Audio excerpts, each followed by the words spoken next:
ఉన్నారంటే మా ఆవిడ పోయిందండి అన్నాడు. ఆహా, ఎప్పుడు అన్నాడు ఆయన.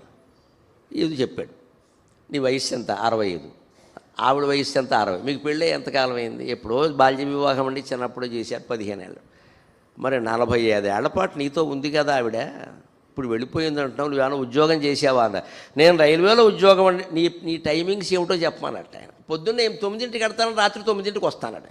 పొద్దున్న 9 నుంచి రాత్రి 9 వరకు నువ్వు రైల్వే స్టేషన్లో ఉన్నప్పుడు ఆవిడ నీతో ఉందా అన్నాడు ఆయన. లేదండి అన్నాడు. మరి అప్పుడు లేనప్పుడు ఎప్పుడు మా భార్య పోయిందని చెప్పలేదా ఎవరికి? అబ్బాయి అలా చెప్తాడు భలేవారే. అదేంటండి, ఇంటి దగ్గర ఉంది కదండి. ఈయనకి ఇంత చమత్కారంగా ఉంటుంది ఈయన మాటలు.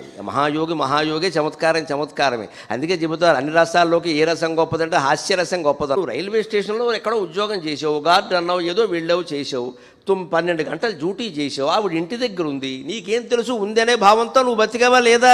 ఇప్పుడు ఇంకో లోకంలో ఉంది, ఇంకో జన్మెత్తింది, ఉందనే భావంతోనే ఉండవా? ఏమైంది?